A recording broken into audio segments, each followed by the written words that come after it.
السلام عليكم ورحمة الله وبركاته. إن الحمد لله نحمده ونستعينه ونستغفره ونعوذ بالله من شرور أنفسنا ومن سيئات أعمالنا. من يهده الله فلا مضل له ومن يضلل فلا هادي له. وأشهد أن لا إله إلا الله وحده لا شريك له وأشهد أن محمدا عبده ورسوله.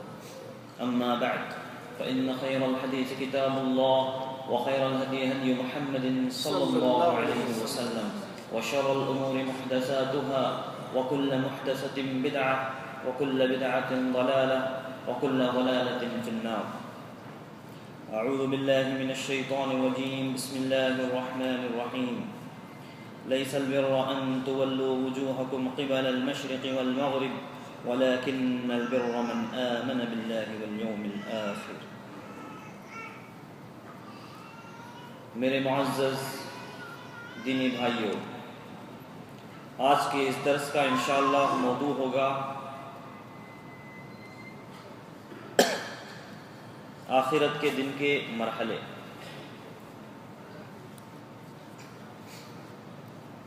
آخرت کا دن انتہائی اہم دن ہے۔ وہ دن ہے جس پر ایمان لائے بغیر ہمارا ایمان ہوتا ہی نہیں، ایمان ہی صحیح نہیں ہوتا۔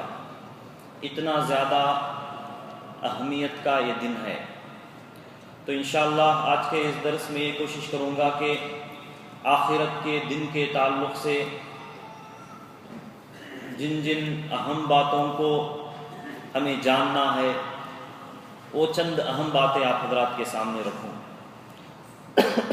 ویسے تو بڑا لمبا چوڑا موضوع ہے، علماء نے بہت کچھ اس کے بارے میں لکھا ہے، لیکن ہمارا کیا عقیدہ ہو، ہمارا کیا یقین ہو اہل السنہ والجماعہ کا، آخرت کے دن کے جو مرحلے ہیں مختصر طور پر ان مرحلوں کے تعلق سے ہمارا کیا موقف اور کیا منہج ہونا چاہیے، یہ باتیں آپ حضرات کے سامنے رکھوں گا۔ اللہ سے دعا ہے کہ ہمیں علم کی بھی توفیق عطا کرے اور عمل کی بھی توفیق عطا کرے، آمین۔ تو میرے ساتھیو، یہ آخرت کا دن، آخرت کے دن پر ایمان لانا ایمان کے 6 ارکان میں سے ایک اہم رکن ہے، اور قرآن اور حدیث میں بہت زیادہ اس کا ذکر آیا ہے، بلکہ اللہ پر ایمان کے ساتھ ساتھ آخرت پر ایمان کا، یعنی اللہ پر اور آخرت کے دن پر ایمان ایک ساتھ ان دونوں کا ذکر کئی جگہ ہوا ہے۔ انہی آیتوں میں سے ایک آیت ہے لیس البر ان تولوا وجوہکم قبل المشرق والمغرب ولکن البر من آمن باللہ والیوم الآخر، کہ اصل نیکی یہ ہے کہ جو شخص اللہ اور آخرت کے دن پر ایمان لائے، اور اللہ کے نبی صلی اللہ علیہ وسلم نے بھی حدیثوں میں اللہ کے ساتھ، اللہ پر ایمان کے ساتھ آخرت کے دن پر ایمان کو بھی کئی جگہ جوڑا ہے۔ انہی حدیثوں میں سے ایک حدیث ہے من کان یؤمن باللہ والیوم الآخر فلیقل خیرا او لیصمت، جس شخص کا ایمان اللہ اور آخرت کے دن پر ہے تو اسے چاہیے کہ بہتر کہے یا خاموش رہے۔ ومن کان یؤمن باللہ والیوم الآخر فلیکرم جارہ، اور جس کا ایمان اللہ اور آخرت کے دن پر ہے تو اسے چاہیے کہ اپنے پڑوسی کی عزت کرے۔ ومن کان یؤمن باللہ والیوم الآخر فلیکرم ضیفہ، اور جس کا ایمان اللہ اور آخرت کے دن پر ہے اسے چاہیے کہ اپنے مہمان کی عزت کرے۔ اور اللہ تبارک و تعالیٰ نے آخرت کے دن پر ایمان لانے والوں کی قرآن کریم میں کئی جگہ تعریف کی ہے، ان کی مدح بیان کی ہے۔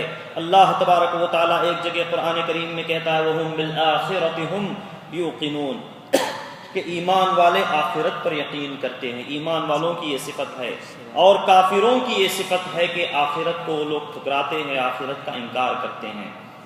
اور اسی لیے اللہ تبارک و تعالیٰ نے آخرت کے دن کی اہمیت کو بیان کرنے کے لیے کہ کتنا اہم دن ہے، کتنا عظیم دن ہے، کئی ناموں سے اللہ تبارک و تعالیٰ نے اس دن کو موسوم کیا ہے کئی نام اللہ تبارک و تعالیٰ نے اس دن کے قرآن کریم میں ذکر کیے ہیں، اور آخرت کے دن پر ہمارا ایمان ہوگا تو ہم اس دنیا میں صحیح عمل کر پائیں گے، ہماری عبادت صحیح ہوگی، ہمارا عمل صحیح ہوگا، ہمارا صبر صحیح ہوگا، اور ہمارا جو امر بالمعروف اور نہی عن المنکر کی جو دعوت الی اللہ کی جو ذمہ داری ہے وہ صحیح ہوگی۔ اور یہی وہ آخرت کا دن ہے جس میں اللہ تبارک و تعالیٰ اپنے عدل کو قائم کرے گا، اپنے انصاف کو قائم کرے گا، اور اس کی جو حکمت ہے، اس کی جو رحمت ہے، یہ ساری چیزیں اللہ تبارک و تعالیٰ کی وہاں پر ہم کھلے انداز میں، واضح انداز میں دیکھیں گے۔ تو میرے ساتھیوں، ویسے تو آخرت کے دن پر ایمان لانے میں یہ بات بھی شامل ہے کہ قیامت سے پہلے جو نشانیاں ہوتی ہیں، چھوٹی نشانیاں اور بڑی نشانیاں، ان پر بھی ایمان لایا جائے، اور اسی طریقے سے موت پر بھی ایمان لایا جائے۔ موت بھی آخرت کے دن پر ایمان لانے، آخرت کے دن کے مرحلوں میں سے ایک مرحلہ ہے، بلکہ پہلا مرحلہ ہے۔ اور اسی طریقے سے قبر کا جو مرحلہ ہے، قبر کے اندر جو سوال جواب ہوں گے، جو امتحان ہوگا، اور سوال جواب کے بعد قبر کے اندر جو نعمتیں دی جائیں گی مومن کو، یا ایک کافر پر جو عذاب ہوگا، یہ بھی آخرت کے دن کے مرحلوں ہی میں سے ایک مرحلہ ہے۔ لیکن چونکہ لمبا چوڑا موضوع ہے، موت ایک مستقل موضوع ہے، قبر کی آزمائش ایک مستقل موضوع ہے، اور اسی طریقے سے قبر کی نعمتیں اور قبر کا عذاب ایک مستقل موضوع ہے، اور قیامت کی جو نشانیاں ہیں، چھوٹی ہیں اور بڑی ہیں، مستقل موضوع ہے، اسی لیے اس موضوع میں تو بالکل ہی نہیں جاؤں گا۔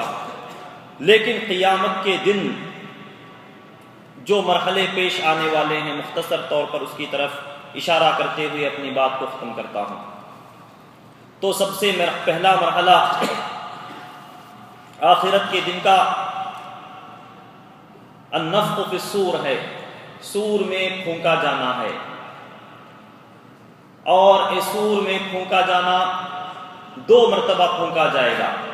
پہلی مرتبہ جو سور میں پھونکا جائے گا اسے نفخۃ الصعق یا نفخۃ الفزع کہا جاتا ہے، یعنی پہلی مرتبہ جب اسرافیل علیہ السلام سور میں پھونکیں گے تو سارے انسان بے ہوش ہو جائیں گے، پہلے تو کپ کپی طاری ہوگی اور بے ہوش ہو جائیں گے، تو اسے نفخۃ الصعق یا ایک نفخۃ الفزع یا النفخۃ الاولی کہا جائے گا، پہلی مرتبہ جو سور پھونکا جائے گا۔ تو اس کا ذکر قرآن کریم میں ہے، وَنُفِخَ فِي الصُّورِ فَصَعِقَ مَنْ فِي السَّمَاوَاتِ وَمَنْ فِي الْأَرْضِ إِلَّا مَنْ شَاءَ اللَّهُ ثُمَّ نُفِخَ فِيهِ أُخْرَى فَإِذَا هُمْ قِيَامٌ يَنظُرُونَ۔ تو سورۃ الزمر کی اس آیت میں دونوں سوروں کا ذکر آیا ہے کہ سور میں پھونکا جائے گا، فَصَعِقَ مَنْ فِي السَّمَاوَاتِ وَمَنْ فِي الْأَرْضِ إِلَّا مَنْ شَاءَ اللَّهُ، تو آسمانوں اور زمین میں جو بھی ہے وہ بے ہوش ہو جائیں گے، إِلَّا مَنْ شَاءَ اللَّهُ، الا یہ کہ اللہ تبارک و تعالی جن کی مشیت کرے۔ ثم نفخ فیہ اخرى، پھر دوبارہ پھونکا جائے گا سور میں، فإذا هم قیام ينظرون، تو پھر اس کے بعد سارے لوگ کھڑے ہو جائیں گے، دیکھتے ہوں گے۔ تو اس آیت میں دونوں مرتبہ پھونکے جانے کا ذکر آتا ہے، اور اسی طریقے سے سورۃ النمل کی ایک آیت ہے جہاں پر ایک پہلی مرتبہ جو سور میں پھونکا جائے گا اس کا ذکر ہے، وَيَوْمَ يُنفَخُ فِي الصُّورِ فَفَزِعَ مَنْ فِي السَّمَاوَاتِ وَمَنْ فِي الْأَرْضِ إِلَّا مَنْ شَاءَ اللَّهُ، کہ جس دن سور میں پھونکا جائے گا، فَفَزِعَ، پہلی آیت میں فَصَعِقَ کا لفظ آیا ہے، صعق سے جو نکلا ہے، یہاں پر فزع کے معنی ڈر جانا، دہل جانا، کپ کپی طاری ہو جانا، فَفَزِعَ مَنْ فِي السَّمَاوَاتِ وَمَنْ فِي الْأَرْضِ إِلَّا مَنْ شَاءَ اللَّهُ، کہ جو کوئی بھی آسمانوں اور زمین میں ہے بے ہوش ہو جائیں گے۔ تو نفخۃ الفزع کہیے یا نفخۃ الصعق کہیے، حقیقت میں یہ دونوں ایک ہی ہے۔ بعض علماء نے 3 مرتبہ کہا کہ 3 مرتبہ پھونکا جائے گا، پہلی مرتبہ میں لوگ گھبرا جائیں گے، اور دوسری مرتبہ میں لوگ بے ہوش ہو جائیں گے، اور تیسری مرتبہ میں لوگ دوبارہ اٹھائے جائیں گے۔ لیکن اکثر علماء نے یہی کہا ہے، اور صحیح اور راجح بات بھی یہی ہے کہ 2 ہی مرتبہ سور میں پھونکا جائے گا، اور پہلی سور کو بے ہوشی کا سور یا نفخۃ الصعق یا نفخۃ الفزع یا نفخۃ الاولی کہا جائے گا، اور دوسری مرتبہ سور میں پھونکے جانے کو النفخۃ الاخری کہا جائے گا، یا ایک الرادفہ بھی قرآن میں اس کا بھی ذکر آتا ہے۔ پھر اس کے بعد اس پر تو ہمارا ایمان ہونا چاہیے، کیونکہ قرآن میں بھی اس کا ذکر ہے اور حدیث میں تو بڑی تفصیل کے ساتھ اس کا ذکر آتا ہے۔ تو اس کے بعد جیسے ہی سور میں پھونکا جائے گا دوسری مرتبہ، تو اس کے بعد کا جو مرحلہ ہے وہ ہے بعث بعد الموت، کہ لوگ اٹھائے جائیں گے، الاعادہ یعنی اٹھائے جائیں گے دوبارہ۔ جو ہے لوگ جن کو موت آئی تھی، اللہ تبارک و تعالیٰ ان کو دوبارہ اٹھائے گا، اور اٹھانے کا مقصد یہ ہوگا کہ ان کا حساب و کتاب قائم ہوگا، ان کے درمیان اللہ تبارک و تعالیٰ فیصلہ کرے گا، اور پھر اس کے بعد ان کے حق میں یہ فیصلہ ہوگا کہ کون جنت میں جائے گا اور کون جہنم میں جائے گا۔ اور بعد الموت پر ہم میں سے ہر ایک کا ایمان ہونا چاہیے، یقین ہونا چاہیے، کیونکہ جو شخص دوبارہ اٹھائے جانے کا انکار کرتا ہے وہ شخص کافر ہو جاتا ہے، وہ اس کا ایمان باقی نہیں رہتا، وہ شخص ایمان کے دائرے سے خارج ہو جاتا ہے۔ اور الحمدللہ ہم سارے مسلمانوں کا یہ عقیدہ ہے، یہ یقین ہے، یہ ایمان ہے کہ ہم دوبارہ اٹھائے جائیں گے، کیونکہ اللہ تبارک و تعالیٰ کے عدل کا، اللہ تبارک و تعالیٰ کے انصاف کا، اور اللہ تبارک و تعالیٰ نے جس شریعت کا ہمیں مکلف بنایا ہے، یہ ساری باتیں اس بات کا تقاضا کرتی ہے کہ اللہ تبارک و تعالیٰ دوبارہ ہمیں زندہ کرے، اور دوبارہ اللہ تبارک و تعالیٰ زندہ کرنے کے بعد ہمارا حساب کتاب ہو، جنت اور جہنم کا فیصلہ ہو، کیونکہ پوری شریعت کا انحصار ہی اسی پر ہے۔ اسی لیے اللہ تبارک و تعالیٰ قرآن کریم میں کئی جگہ فرماتا ہے ثم انکم بعد ذلک لمیتون ثم انکم یوم القیامۃ تبعثون، کہ تم ضرور اٹھائے جاؤ گے۔ افحسبتم انما خلقناکم عبثا وانکم الینا لا ترجعون، کیا تم نے سمجھ رکھا ہے کہ ہم نے تم کو یوں ہی بیکار پیدا کیا ہے؟ وانکم الینا لا ترجعون، اور کیا تم نے یہ سمجھ رکھا ہے کہ تم ہماری طرف دوبارہ لوٹائے نہیں جاؤ گے؟ بلکہ اللہ تبارک و تعالیٰ نے بعد الموت کے دلائل بھی فراہم کیے ہیں قرآن کریم میں، عقلی دلائل بھی ہے اور نقلی دلائل بھی ہے، یعنی قرآن و حدیث کے بھی دلائل موجود ہیں، اور عقل بھی اس بات پر دلالت کرتی ہے، اور ہر ایک انسان کی فطرت بھی اس بات پر دلالت کرتی ہے، اور ساری امت کا اجماع بھی اس بات پر دلالت کرتا ہے کہ بعد الموت ہونے والا ہے، ہمیں دوبارہ اٹھایا جائے گا اور ہم سے حساب لیا جائے گا۔ اللہ تبارک و تعالیٰ نے قرآن کریم میں بے شمار جگہ کئی انداز میں اس کے دلائل ثابت کیے ہیں۔ قرآن کریم میں ایک لمبی چوڑی بحث ہے جس پر علماء نے مستقل طور پر لکھا ہے کہ کس طریقے سے اللہ تبارک و تعالیٰ دوبارہ لوٹائے گا اور دوبارہ زندہ کرے گا۔ تو انہی چیزوں میں سے ایک یہ ہے کہ سورۃ البقرہ میں اللہ تبارک و تعالیٰ نے 5 ایسے معجزات ذکر کیے ہیں، 5 ایسے اللہ تبارک و تعالیٰ نے حسی واقعات ذکر کیے ہیں جس میں اسی دنیا میں اللہ تبارک و تعالیٰ نے دوبارہ زندہ کیا ہے۔ انہی واقعات میں سے ایک واقعہ ہے کہ موسیٰ علیہ السلام کی قوم نے مطالبہ کیا تھا کہ لن نؤمن لک حتی نر اللہ جہرا، کہ اے موسیٰ ہم تم پر ایمان نہیں لائیں گے جب تک کہ اللہ تبارک و تعالیٰ کو سامنے نہ دیکھ لے، سامنے کھلم کھلا نہ دیکھ لے۔ تو اللہ تبارک و تعالیٰ نے اس وقت بنو اسرائیل کو موت دی، پھر حیات دی، اور اسی طریقے سے وہ مقتول آدمی جس کو بنو اسرائیل کے کسی شخص نے قتل کر دیا تھا، تو پھر اللہ تبارک و تعالیٰ نے موسیٰ علیہ السلام نے بنو اسرائیل کو ایک گائے ذبح کرنے کا حکم دیا۔ پھر اس کے بعد وہ لمبا چوڑا واقعہ ہے، تو اس میں بھی وہ شخص زندہ ہوتا ہے، قاتل کا نام، قتل کرنے والے کا نام بتاتا ہے اور دوبارہ مر جاتا ہے۔ اور اسی طریقے سے اللہ تبارک و تعالیٰ نے سورۃ البقرہ کے پہلے پارے کی آخری آیتوں میں اللہ تبارک و تعالیٰ نے ان لوگوں کا ذکر کیا ہے جو اپنے گھروں سے موت کے ڈر سے نکلے، تو اللہ تبارک و تعالیٰ نے ان کو موت دی، پھر دوبارہ زندہ کیا۔ اور چوتھا واقعہ اس شخص کا ہے جو تلک الرسل کی ابتدائی آیات میں ہے کہ وہ شخص ایک قریے سے،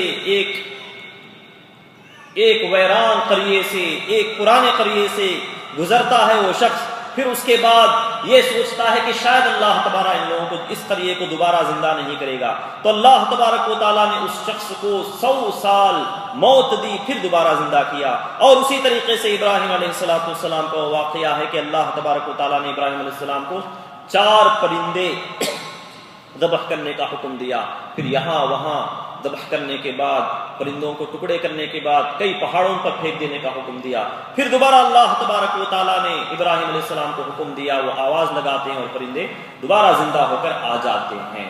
اور اسی طریقے سے الگ الگ طریقے سے بعث بعد الموت کو قرآن کریم میں اللہ تبارک و تعالیٰ نے ثابت کیا ہے. تو بہرحال یہ اس کا مقام نہیں ہے, لیکن اس مرحلے کو ذکر کرنا اہم ہے کہ ہمارا اس مرحلے پر ایمان ہو, ہمارا اس مرحلے پر یقین ہو کہ اللہ تبارک و تعالیٰ دوبارہ اٹھانے والا ہے. اٹھانے کے بعد پھر حشر کا مرحلہ ہوگا. حشر کا مطلب ہے جمع کرنا. عربی زبان میں حشر کہتے ہیں, عام طور پر ہم محشر کہتے ہیں یا حشر کا میدان کہتے ہیں یا یوم محشر کہتے ہیں. حشر کا معنی ہے, اصل معنی ہے جمع کرنا. تو بعد الموت کے بعد جیسے ہی سارے لوگ اٹھیں گے اپنی اپنی قبروں سے, اپنی اپنی جگہوں سے اٹھیں گے, تو اللہ تبارک و تعالیٰ کے حکم سے سارے لوگ جمع کر دیے جائیں گے. تو اسی کو قیامت بھی کہا جاتا ہے. قیامت کو قیامت اس لیے بھی کہا جاتا ہے کہ ساری انسانیت اللہ کے سامنے کھڑی ہوگی, کیونکہ قیامت کا لفظ قیام سے آیا ہے. اور اس لیے بھی کہا جاتا ہے کہ سارے لوگ اپنی اپنی قبروں سے اٹھ کر کھڑے ہوں گے.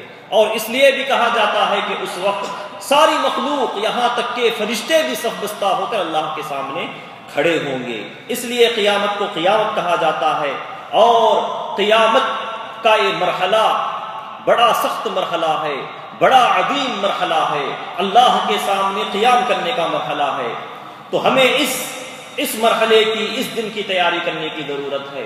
اللہ تبارک و تعالیٰ نے قیامت کو بڑا عظیم کہا ہے. الا یظن اولئک انہم مبعوثون لیوم عظیم یوم یقوم الناس لرب العالمین.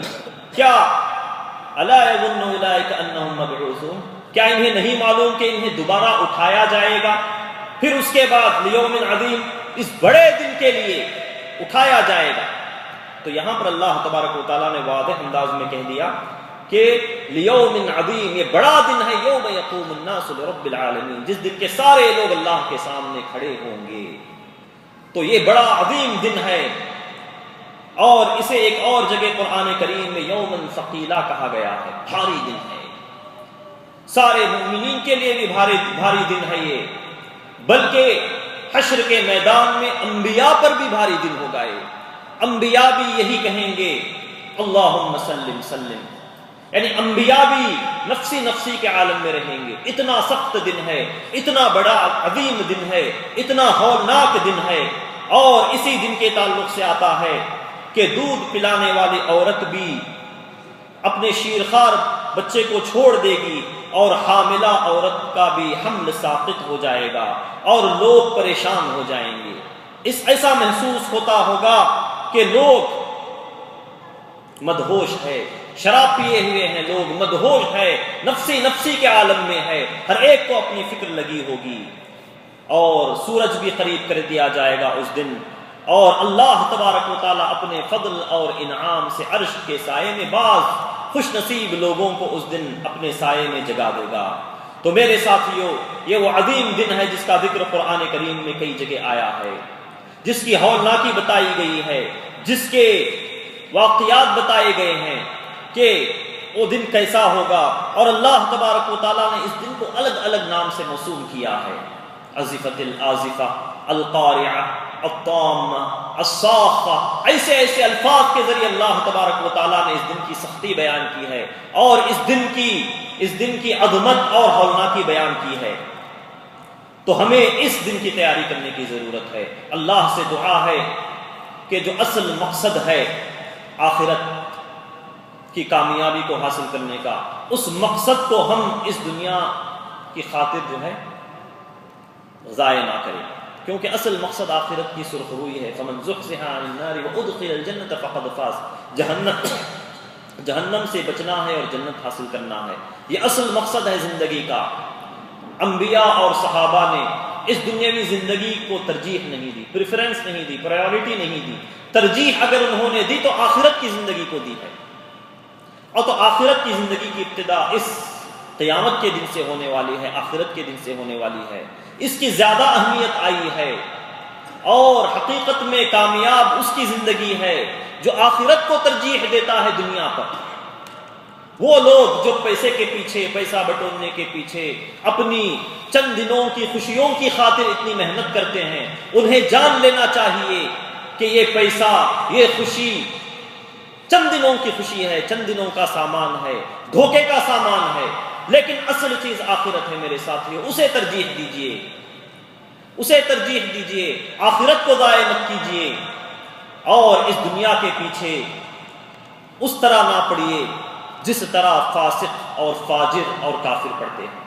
آج کل ہم اچھی طرح جانتے ہیں کہ مادیت کی دنیا ہو چکی ہے، لوگ مادے کے پیچھے پڑے ہوئے ہیں، لوگ دنیاوی پیسے کے پیچھے، شہرت کے پیسے، جائیداد کے پیچھے پڑے ہوئے ہیں، بس رات دن ان کو یہی فکر ہوتی ہے، ان کی مجلسوں میں بھی، ان کے گھروں میں بھی یہی ساری باتیں ہوتی ہے۔ تو میرے ساتھیوں، اپنے اوقات کو اللہ کے ذکر میں، آخرت کی کامیابی میں لگائیے، فرائض پر عمل کیجئے، حرام چیزوں سے بچیے، نوافل پر عمل کیجئے، مکروہ اعمال سے بچیے، خیر کے کاموں میں اپنے اوقات کو لگائیے، علم حاصل کرنے میں، عمل کرنے میں، دعوت کا کام کرنے میں، اور لوگوں کے ساتھ اگر کبھی موقع ہو تو دینی باتیں کہیے۔ آج کل ہم ملاقات کرتے ہیں تو صرف دنیا کی گفتگو کرتے ہیں، تو ہمارا رجحان آخرت کا رجحان ہو، دینی رجحان ہو۔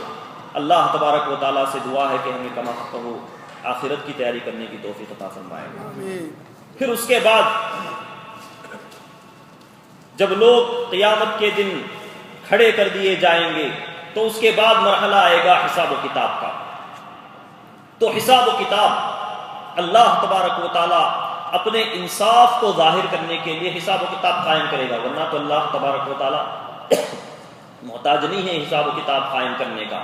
اللہ تبارک و تعالیٰ ضرورت مند نہیں ہے حساب و کتاب قائم کرنے کا، بلکہ اللہ تبارک و تعالیٰ اپنے عدل کو، اپنے انصاف کو ساری مخلوقات کے سامنے واضح کرنا چاہتا ہے، اعلان کرنا چاہتا ہے، اور یہ بات بھی قائم بتا دینا چاہتا ہے کہ ہر ایک کے اوپر حجت قائم ہو جائے، کسی کو کوئی عذر باقی نہ رہے، ایکسکیوز باقی نہ رہے کہ میرے ساتھ انصاف نہیں ہوا۔ سارے لوگوں کی، ساری انسانیت کی حجت کو ختم کرنے کے لیے، تاکہ کسی کا کوئی عذر باقی نہ رہے، اس لیے اللہ تبارک و تعالی حساب قائم کرے گا۔ اور حساب کے تعلق سے قرآن کریم میں کئی جگہ اس کا ذکر آتا ہے کہ اللہ تبارک و تعالیٰ کا نام خود بھی الحسیب ہے، کہ اللہ تبارک و تعالیٰ الحسیب ہے، سریع الحساب ہے، وَكَفَى بِاللَّهِ حَسِيبًا قرآن کی آیتیں ہیں۔ اللہ تبارک و تعالیٰ قرآن کریم میں کہتا ہے سورۃ الغاشیہ میں، إِنَّ إِلَيْنَا إِيَابَهُمْ ثُمَّ إِنَّ عَلَيْنَا حِسَابَهُمْ۔ اور اللہ تبارک و تعالیٰ مومنوں کا جب حساب لے گا تو اس کا انداز الگ ہوگا، اور کافروں کا جب حساب لے گا تو اس کا طریقہ اللہ تبارک و تعالیٰ کا الگ الگ ہوگا۔ اور اچھی طرح جانتے ہیں، جب اللہ تبارک و تعالیٰ جانتا ہے کہ یہ مومن ہے، جنتی ہے، گنہگار ہے، اور اللہ تبارک و تعالیٰ گناہوں کی مغفرت بھی کرنا چاہتا ہے، تب بھی اللہ تبارک و تعالیٰ اس مومن کو بلائے گا، اس سے اس کے گناہوں کا اقرار کروائے گا، اور وہ آدمی اعتراف بھی کرے گا کہ ہاں مجھ سے غلطی ہوئی ہے۔ مومن اپنی غلطیوں کا اعتراف کرے گا کہ مجھ سے غلطی ہوئی ہے، میں قصوروار ہوں، مجھ سے کوتاہی ہوئی ہے۔ پھر اس کے بعد اللہ تبارک و تعالیٰ اس کے گناہوں کو ڈھانپ دے گا، اس کو چھپا دے گا، اس کی مغفرت کر دے گا، اور پھر اللہ تبارک و تعالیٰ اس کو جنت میں داخل کرے گا۔ لیکن اس کے مقابلے میں کافروں کا حساب مختصر طور پر ایسا ہوگا کہ اللہ تبارک و تعالیٰ کافر کو بلائے گا اور اس کے سامنے اپنی نعمتوں کو رکھے گا، وہ اپنے اللہ کی نعمتوں کا اقرار کرے گا، پھر گناہوں کا ذکر کرے گا تو شروع میں تو کوشش یہ کرے گا کہ گناہوں کا اعتراف نہ کرے، لیکن جب ہر طرف سے گواہ قائم کر دیے جائیں گے تو مجبور ہو جائے گا، اور وہ شخص، وہ کافر، وہ جہنمی اپنے گناہوں کا اقرار کرے گا۔ پھر اس کے بعد اس کو رسوا کیا جائے گا، حجت قائم کی جائے گی، حساب کتاب ہوگا، پھر اس کے بعد اور بھی مرحلے ہوں گے۔ تو مومنوں کو اور کافروں کو الگ الگ طریقے سے اللہ تبارک و تعالیٰ وہاں پر حساب ہوگا۔ اور ایک خاص بات یہ ہے کہ اللہ تبارک و تعالیٰ اگر کسی کا سختی سے حساب لیتا ہے تو وہ شخص ہلاک ہو جاتا ہے۔ اور ایک ہے عرض، یعنی صرف دیکھا جائے نام اعمال میں، پھر اس کے بعد نظر انداز کر دیا جائے، اس کو عرض کہا جاتا ہے یا پیشی کہی جاتی ہے۔ تو اللہ کے نبی صلی اللہ علیہ وسلم نے یہ کہا کہ من حوسب عذب، جس کا حساب ہوگا تو عذاب ہوگا، یعنی اللہ تبارک و تعالیٰ سخت حساب لے گا۔ لیکن اور ایک ہے عرض، صرف پیشی ہوگی جسے حساب یسیر کہا گیا ہے، اور قرآن کریم میں اس کا ذکر آتا ہے، اور اللہ کے نبی صلی اللہ علیہ وسلم نے بھی دعا کی ہے اللہم حاسبنی حسابا یسیرا، کہ اللہ میرا آسان حساب فرما۔ تو نبی صلی اللہ علیہ وسلم سے پوچھا گیا کہ یہ آسان حساب کیا ہے، تو نبی صلی اللہ علیہ وسلم نے کہا کہ ان ينظر فی کتابہ فیتجاوز عنہ، کہ کتاب نام اعمال میں دیکھا جائے اور نظر انداز کر دیا جائے، درگزر کر دیا جائے۔ اسے عرض کہا جاتا ہے، حساب یسیر کہا جاتا ہے۔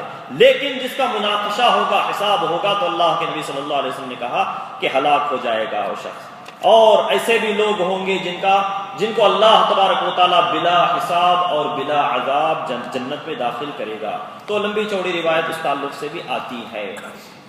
تو میرے ساتھیوں، یہ حساب ہوگا۔ اللہ کے نبی صلی اللہ علیہ وسلم نے کہا ہے کہ سب سے پہلی جو امت ہوگی جس کا حساب ہوگا تو وہ ہماری امت، ہمارے نبی محمد صلی اللہ علیہ وسلم کی امت ہوگی۔ نبی صلی اللہ علیہ وسلم کہتے ہیں نحن الآخرون السابقون یوم القیامہ المقضی بینہم قبل الخلائق۔ نبی صلی اللہ علیہ وسلم کہتے ہیں کہ نحن الآخرون السابقون، کہ ہم سب سے آخر میں آئے ہیں، لیکن قیامت کے دن سب سے پہلے ہمارا حساب ہوگا اور ہمارے درمیان فیصلہ ہوگا۔ نحن آخر الامم واول من یحاسب، کہ آخری امت ہماری ہے لیکن سب سے پہلے حساب اس امت کا ہوگا، امت محمد صلی اللہ علیہ وسلم کا ہوگا۔ اور اسی طریقے سے سب سے پہلے جس عمل پر بندے کا حساب لیا جائے گا وہ نماز ہے، فرض نماز ہے۔ جس طریقے سے روایتوں میں آتا ہے کہ فَإِن صَلُحَتْ صَلُحَ سَائِرُ عَمَلِهِ، اگر نماز درست ہو تو سارے اعمال درست ہوں گے، وَإِن فَسَدَتْ سَائِرُ عَمَلِهِ، اگر نماز خراب ہو، نماز میں بگاڑ ہو تو سارے اعمال میں بگاڑ ہوگا۔ اللہ اکبر۔ اس ایک روایت سے نماز کی اہمیت بڑھ جاتی ہے میرے ساتھیوں۔ یہی ایک روایت کافی ہے ہمیں نماز، فرض نمازوں کی پابندی پر ابھارنے کے لیے، کہ فرض نماز کی کتنی زیادہ اہمیت ہے، کہ اللہ تبارک و تعالیٰ قیامت کے دن سب سے پہلے جس عمل پر حساب لے گا، مؤاخذہ کرے گا، تو وہ ہے فرض نماز۔ اور اسی طریقے سے حقوق العباد، بندوں کے جو حقوق ہے، تو بندوں کے حقوق میں سب سے پہلا حق جس کا فیصلہ کیا جائے گا وہ خون ہے۔ اول ما یقضی بین الناس یوم القیامۃ فی الدماء، صحیح بخاری اور صحیح مسلم کی روایت ہے کہ قیامت کے دن سب سے پہلا جو فیصلہ کیا جائے گا لوگوں کے درمیان، یعنی بندوں کے حقوق میں سے فی الدماء خون ہے۔ کسی نے دوسرے پر زیادتی کی ہے، خون کیا ہے، ناحق قتل کیا ہے، تو اس کا حساب ہوگا۔ تو یہ حساب و کتاب کا ایک مرحلہ ہے جس کا ایک حصہ میزان ہے۔ تو میزان پر ہمارا ایمان ہونا چاہیے۔ میزان کہتے ہیں ترازو کو۔ ترازو سے مراد کیا ہے؟ ترازو سے مراد وہ ترازو ہے جو ہم جانتے ہیں، دو پلڑے ہوتے ہیں اور درمیان میں ایک زبان ہوتی ہے، اسے ترازو کہا جاتا ہے۔ اور قرآن میں بھی اس کا ذکر ہے اور حدیثوں میں بھی اس کا ذکر آتا ہے کہ قرآن کریم میں موازین کا ذکر کئی جگہ آیا ہے۔ انہی آیتوں میں سے ایک آیت ہے وَنَضَعُ الْمَوَازِينَ الْقِسْطَ لِيَوْمِ الْقِيَامَةِ، کہ قیامت کے دن ہم انصاف کے ترازو رکھیں گے۔ فَلَا تُظْلَمُ نَفْسٌ شَيْئًا، اس دن کسی پر کچھ بھی ظلم نہیں کیا جائے گا۔ وَإِن كَانَ مِثْقَالَ حَبَّةٍ مِّنْ خَرْدَلٍ أَتَيْنَا بِهَا، اگر رائی کے دانے کے برابر بھی اگر کوئی چیز ہے، اچھائی یا برائی، تو وہ لائی جائے گی، لے کر آئیں گے ہم اس کو۔ وَكَفَى بِنَا حَاسِبِينَ، ہم حساب لینے کے لیے کافی ہے۔ تو اس آیت سے بات واضح ہوتی ہے کہ اللہ تبارک و تعالی یہ میزان رکھیں گے انصاف قائم کرنے کے لیے، اپنے انصاف کو ظاہر کرنے کے لیے۔ اعلان اللہ تبارک و تعالیٰ اپنے انصاف کو ظاہر کرنا چاہتا ہے، لوگوں کے سامنے رکھنا چاہتا ہے، ورنہ تو اللہ تبارک و تعالیٰ بھی محتاج نہیں ہے، ضرورت مند نہیں ہے ترازو کا۔ لیکن اللہ کہ نبی صلی اللہ علیہ وسلم نے بتائی ہے کہ ترازو ہوگا، تو ہمارا یہ ایمان ہے کہ ایک حسی، محسوس کیا جانے والا، دیکھا جانے والا ترازو ہوگا جس کے دو پلڑے ہوں گے اور ایک زبان ہوگی۔ اور اسی طریقے سے والوزن یومئذ الحق، اللہ تبارک و تعالیٰ کہتا ہے کہ قیامت کے دن وزن برحق ہے، یہ وزن کرنا برحق ہے. فمن ثقلت موازینہ فاولئک هم المفلحون. اور وہ لوگ جن کے ترازو بھاری ہو جائیں گے تو کامیاب ہو جائیں گے. ومن خفت موازینہ فاولئک الذین خسروا انفسهم بما كانوا بآیاتنا یظلمون. اور جن کے ترازو ہلکے ہو جائیں گے تو یہ لوگ نقصان میں ہوں گے، اپنے آپ کو نقصان میں ڈالیں گے، کیونکہ یہ لوگ ہماری آیتوں کا انکار کرتے تھے. تو ایک حسی ترازو ہوگا، محسوس کیا جانے والا ترازو ہوگا، نظر آنے والا ترازو ہوگا، کوئی معنوی ترازو نہیں کہ اللہ تبارک بعض عقل، اللہ تبارک و تعالیٰ کی شریعت میں عقل سے کام لینے والے عقلانی لوگ، عقلی گھوڑے دوڑانے والے لوگوں نے تعبیر کی. یہ کہا کہ ایک معنوی چیز ہے یہ کہ اللہ تبارک و تعالیٰ حساب لے گا، تو اس کو میزان سے تعبیر کیا گیا ہے. بات ایسی نہیں ہے میرے ساتھیوں، اللہ تبارک و تعالیٰ تو حساب لے گا، حالانکہ اللہ تبارک و تعالیٰ اس کا بھی محتاج نہیں ہے، ہمارے اپنے فائدے کے لیے لے گا. تو میزان اللہ تبارک و تعالیٰ نے محسوس انداز میں ذکر کیا ہے. اور صحابہ کا بھی اسی طریقے کا ایمان تھا کہ دیکھا جائے گا یہ ترازو، اس کے دو پلڑے دیکھے جائیں گے اور اس کی ایک زبان بھی ہوگی. اب سوال یہ اٹھتا ہے کہ اس میزان میں کس چیز کو تولا جائے گا؟ بعض روایتوں میں یہ آتا ہے کہ اعمال کو تولا جائے گا، بعض روایتوں میں یہ بھی آتا ہے کہ عمل کرنے والے کو تولا جائے گا، اور بعض روایتوں میں یہ بھی آتا ہے کہ نام اعمال کو، یعنی اعمال جن صحیفوں پر لکھے ہوں گے ان صحیفوں کو اور ان صحائف کو تولا جائے گا. تو تینوں قسم کی روایتیں آئی ہیں، اور علماء نے یہ کہا ہے کہ تینوں چیزوں کو تولا جائے گا. بعض علماء نے یہ کہا ہے کہ صحیفوں کو تولا جائے گا، لیکن چونکہ اس میں اعمال ہوں گے تو خود بخود اعمال بھی جو ہے تول لیے جائیں گے اسی کے ساتھ.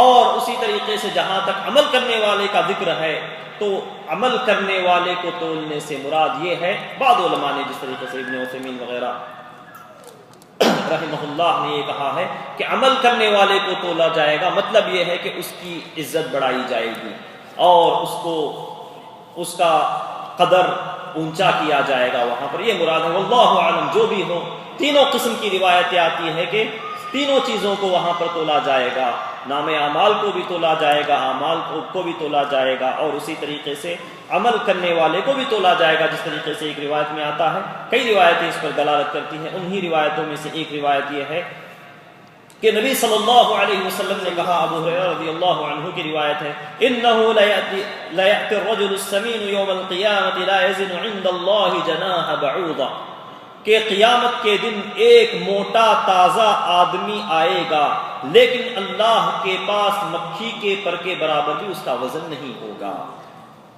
یعنی مطلب یہ ہے کہ دیکھنے میں تو وہ شخص ہٹا کٹا تندرست تھا، موٹا تھا، لیکن اس کے برے اعمال کی وجہ سے اللہ تبارک و تعالیٰ کے پاس اس کی کوئی حیثیت نہیں ہوگی، کوئی وزن نہیں ہوگی. پھر اللہ کے نبی صلی اللہ علیہ وسلم نے قرآن کریم کی آیت پڑھی اور کہا، اقرؤوا، تم یہ آیت پڑھو، فلا نقیم لهم یوم القیامۃ وزنا، ہم قیامت کے دن ان کے لیے کوئی وزن قائم نہیں کریں گے، یعنی اللہ کے پاس کوئی وزن ہی نہیں رکھے گا وہ شخص.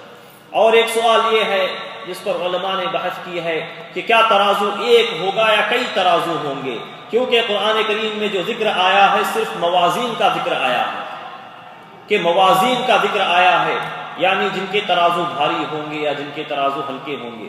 اور حدیث میں جو آیا ہے ایک میزان کا لفظ آیا ہے، یعنی ایک ہی ترازو کا ذکر آیا ہے. تو اسی لیے بعض علماء نے اختلاف کیا ہے اور ترجیح بھی دی ہے. تو دونوں قسم کے اقوال موجود ہے، لیکن بعض علماء نے یہ ترجیح دی ہے کہ ایک ہی ترازو ہوگا، لیکن چونکہ اس میں تولی جانے والی چیزیں جو موزون ہے، تولی جانے والی چیزیں مختلف قسم کی ہوں گی، اعمال بھی ہوں گے، اچھے بھی ہوں گے، برے بھی ہوں گے، چھوٹے بھی ہوں گے، بڑے بھی ہوں گے، الگ الگ قسم کے اعمال ہوں گے. اور اسی طریقے سے صحیفوں کو بھی تولا جائے گا اور اعمال کو بھی تولا جائے گا، عمل کرنے والوں کو بھی تولا جائے گا. موزون کا اعتبار کرتے ہوئے قرآن کریم میں جمع کا صیغہ آیا ہے، موازین کا صیغہ آیا ہے، ورنہ تو ایک ہی ترازو ہوگا، جس طریقے سے اکثر علماء نے یہ بات کہی ہے. اور اس ایک ترازو پر ہمارا ایمان ہونا چاہیے، یقین ہونا چاہیے. اور پھر اس کے بعد اصل مقصد کیا ہے میزان کو قائم کرنے کا، جس طریقے سے بات گزر چکی ہے کہ اللہ تبارک و تعالیٰ اپنے انصاف کو لوگوں کے سامنے ظاہر کرنا چاہتا ہے، کہ ہم اچھی طرح جانتے ہیں کہ اللہ تبارک و تعالیٰ کمال عدل سے متصف ہے، کمال عدل سے متصف ہے۔ اللہ تبارک و تعالیٰ کے ناموں میں ایک نام المقسط ہے، مقسط کا معنی انصاف کرنے والا، انسانوں کی طرح اس کا انصاف نہیں ہوگا، بلکہ مکمل طور پر اللہ کے انصاف میں کمال ہوگا، کسی پر ظلم ذرہ برابر ظلم نہیں ہوگا۔ وما ربک بظلام للعبید، اللہ تبارک و تعالیٰ کسی قسم کا کسی پر کوئی ظلم کرنے والا نہیں ہے۔ تو اس عدل کو قائم کرنے کے، ظاہر کرنے کے لیے اللہ تبارک و تعالیٰ قیامت کے دن اس ترازو کو قائم کرے گا، ورنہ تو اللہ تبارک و تعالیٰ یقیناً محتاج نہیں ہے، لیکن اللہ تبارک و تعالیٰ ہمارے اپنے فائدے کے لیے، ہمارے اپنے عذر کو، حجت کو ختم کرنے کے لیے اللہ تبارک و تعالیٰ یہ قائم کرے گا۔ اور اس کے بعد نام اعمال کو ہمارے سامنے، ہر ایک کے نام اعمال کو نشر کر دیا جائے گا۔ نشر کا مطلب پھیلا دیا جائے گا۔ اگر جنتی ہے، کامیاب آدمی ہے، تو اس کا نام اعمال اس کے سیدھے ہاتھ میں، داہنے ہاتھ میں، سامنے کی طرف سے دیا جائے گا، اور اگر ناکام آدمی ہے، جہنمی ہے، تو اس کے بائیں ہاتھ میں پیچھے کی طرف سے اس کا نام اعمال تھما دیا جائے گا۔ تو ایک روایت آتی ہے، ذرا غور کیجئے اس روایت پر۔ عائشہ رضی اللہ عنہا کہتی ہیں کہ وہ نبی صلی اللہ علیہ وسلم سے سوال کرتی ہیں کہ حل تذکرون اہلیکم، نبی سے سوال کر رہی ہیں کہ حل تذکرون اہلیکم، کیا تم اپنے گھر والوں کو یاد کرو گے، یعنی قیامت کے دن؟ تو نبی صلی اللہ علیہ وسلم جواب میں کہتے ہیں اما فی ثلاثۃ مواطن فلا یذکر احد احدا، تین ایسی جگہیں ہیں قیامت کے دن کہ وہاں پر کوئی کسی کو یاد نہیں کرے گا، یعنی نبی بھی اپنے گھر والوں کو یاد نہیں کرے گا۔ عند المیزان، ایک ہے ترازو کے پاس، حتی یعلم ایخف میزانہ ام یثقل، ایک تو میزان ترازو کے پاس جب تک کہ وہ جان نہ لے کہ اس کا ترازو ہلکا ہوا ہے یا بھاری ہوا ہے۔ وعند تطایر الصحف حتی یعلم، اور جب صحیفے نام اعمال پیش کیے جائیں گے، پھیلا دیے جائیں گے، اس وقت بھی یاد نہیں کرے گا، حتی یعلم، جب تک کہ وہ جان نہ لے، این یقع کتابہ فی یمینہ ام فی شمالہ ام وراء ظہرہ، کہ اس کا نام اعمال اس کے دائیں ہاتھ میں دیا جائے گا یا بائیں ہاتھ میں یا پیٹھ کے پیچھے سے دیا جائے گا۔ اور تیسرا ہے وعند الصراط، اور صراط کے پاس، پل صراط کے پاس جو جہنم کے اوپر رکھ دی جائے گی، حتی یجوز، یہاں تک کہ اس کو پار نہ کر لے۔ تو یہ تین ایسی جگہیں ہیں جہاں پر نبی بھی اپنے گھر والوں کو یاد نہیں کرے گا۔ اور اسی طریقے سے قیامت کے میدانوں میں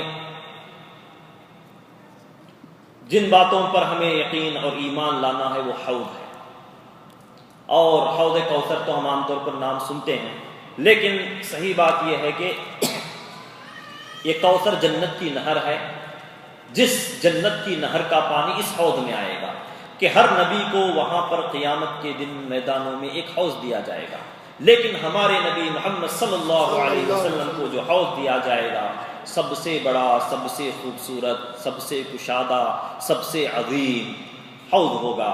اللہ تبارک و تعالی ہمارے نبی صلی اللہ علیہ وسلم کے اعزاز میں یہ حوض دے گا، اور یہ وہ حوض ہے جس کا پانی جنت کا پانی ہوگا۔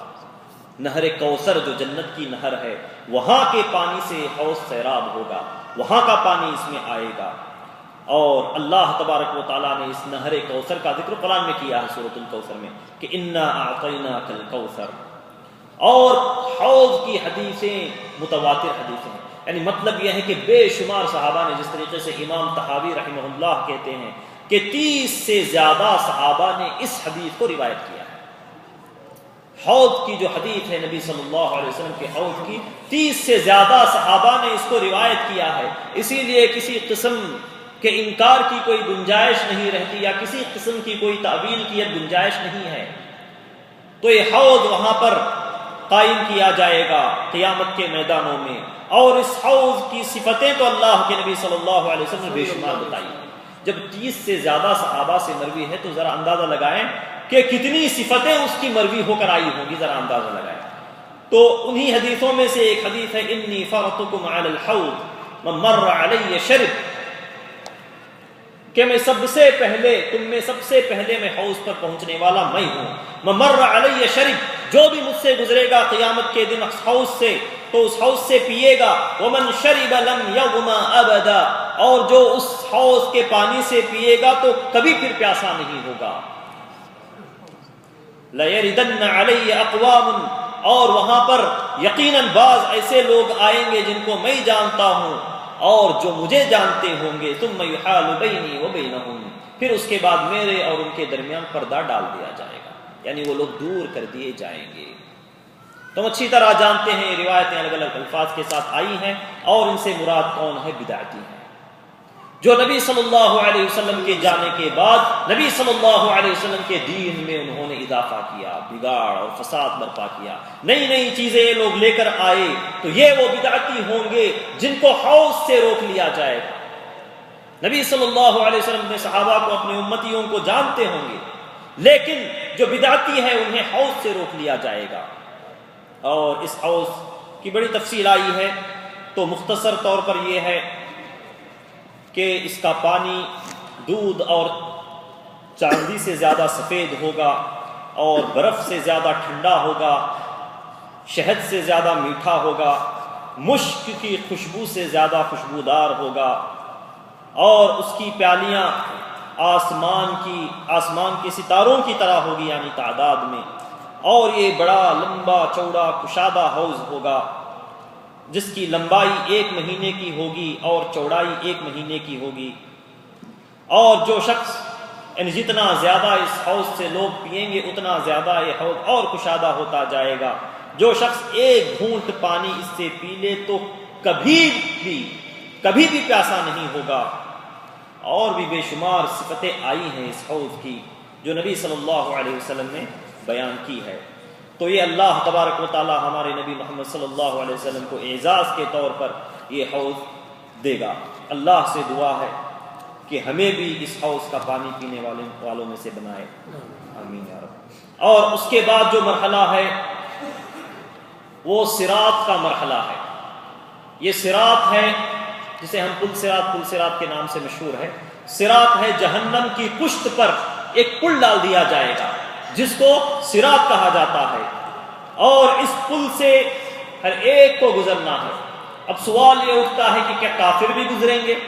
تو ابن رجب الحنبلی کہتے ہیں رحمہ اللہ کہ کافر اس پل سے نہیں گزریں گے، کیونکہ کافروں کو تو جہنم میں جانا ہی ہے، ان کو اس پل سے گزار کر کوئی فائدہ نہیں ہے. اس لیے وہ لوگ جو اس پل سے گزریں گے وہ ہوں گے جو اس دنیا میں ایمان کا دعویٰ کرتے تھے. منافق بھی ہوں گے، مومن بھی ہوں گے، اور فاسق بھی ہوں گے، گنہگار مسلمان بھی ہوں گے. سارے وہ لوگ جو اس دنیا میں ایمان کا اور اسلام کا دعویٰ کرتے تھے، ان سارے لوگوں کو اس پل سے گزارا جائے گا، اور کافروں کو اس پل سے نہیں گزارا جائے گا، کیونکہ ان کو اس پل کی ضرورت ہی نہیں ہے. مشرکوں کو اس پل سے گزارا نہیں جائے گا. اور یہ پل، اس کا ذکر اللہ تبارک و تعالیٰ قرآن کریم میں کرتا ہے، وَإِن مِّنكُمْ إِلَّا وَارِدُهَا كَانَ عَلَىٰ رَبِّكَ حَتْمًا مَّقْضِيًّا، کہ تم میں کہ ہر ایک شخص کو اس سے گزرنا ہے. بعض علماء نے یہاں پر پل مراد لی ہے، پل صراط مراد لی ہے، اور بعض علماء نے جہنم بھی مراد لی ہے. اور اسی طریقے سے اس پل کے تعلق سے بھی کافی تفصیل آتی ہے. اس پل صراط کے تعلق سے بھی بے شمار روایتیں بے شمار صحابہ سے آئی ہے کہ یہ پل جو بال سے باریک ہوگا، بال سے بھی زیادہ باریک ہوگا، اور تلوار سے بھی زیادہ تیز ہوگا، اس کو جہنم پر ڈال دیا جائے گا. اور انبیاء بھی اس وقت کہتے ہوں گے اللہم سلم سلم، اے اللہ ہمیں سلامت رکھ، ہمیں سلامت رکھ. تو یہ پل ہوگا جس کے تعلق سے آتا ہے کہ ہر آدمی اپنے اعمال کے حساب سے گزرے گا. کوئی آدمی ہوگا جو برق رفتاری سے گزر جائے گا، اور کوئی آدمی ہوگا جو پل جھپکنے کی رفتار سے گزر جائے گا. کوئی آدمی ہوگا جو تیز آندھی کی رفتار سے گزر جائے گا، اور کوئی آدمی ہوگا جو تیز گھوڑے کی رفتار سے، کوئی تیز اونٹ کی رفتار سے، کوئی دوڑنے کی رفتار سے، کوئی چلنے کی رفتار سے. جن کے اعمال کم ہوں گے تو وہ شخص رینگ رینگ کر، سرک کر پل صراط سے گزرے گا. اور ایسے بھی لوگ ہوں گے بدقسمتی سے، اللہ ہمیں محفوظ رکھے، عافیت سے رکھے، جو کٹ کر اس پل کے اوپر سے جہنم میں گرتے ہوں گے. یعنی اپنے اپنے اعمال کے حساب سے وہاں پر کانٹے دار لوہے کے کانٹے ہوں گے وہاں پر، جس کی صفت اللہ کے نبی صلی اللہ علیہ وسلم نے الگ الگ انداز میں بتائی ہے، الگ الگ درختوں کی مثال دیتے ہوئے کہ جس طریقے سے فلاں درخت کے نوکیلے کانٹے ہوتے ہیں تو اسی طریقے سے اس قسم کے نوکیلے کانٹے ہوں گے اس پل کی دونوں جانب، اور یہ کانٹے ہر ایک آدمی کو آزمائیں گے، اس کے اعمال کے حساب سے آزمائیں گے، اور کسی کو زخمی کر کے چھوڑ دیں گے تو کسی کو کاٹ کاٹ کے جہنم کے اندر ڈال دیں گے. تو اللہ تبارک و تعالیٰ سے دعا ہے کہ ہمیں عافیت سے رکھے. آمین آمین یا رب. پھر اس کے بعد جیسے ہی اس پل سے گزارا جائے گا، سارے مسلمانوں کو گزارا جائے گا، اور جو لوگ محفوظ ہو گئے، جو لوگ کامیاب ہو گئے اس پل کو پار کرنے میں، تو اس کے بعد کا مرحلہ ہوگا قنطرہ کا. قنطرہ کا معنی بھی دراصل پل ہے یا برڈج ہے جس کو کہہ سکتے ہیں. تو وہاں پر مومنوں کا آپس میں حساب ہوگا، یعنی ایک دوسرے پر حقوق العباد میں، بندوں کے حقوق میں جو انہوں نے ایک دوسرے پر زیادتی کی ہے، حق تلفی کی ہے، تو وہاں پر اس کو اب چکایا جائے گا، وہاں پر قصاص ہوگا قنطرہ پر. تو یہ بھی صرف مومنین کے لیے خاص ہے. اب یہاں تک تو کافر تو جہنم میں جائیں گے، اور وہ مسلمان جو پل صراط کو عبور کرنے میں ناکام ہو گئے وہ تو یہاں پر نہیں رہیں گے، لیکن جو بچ گئے مسلمان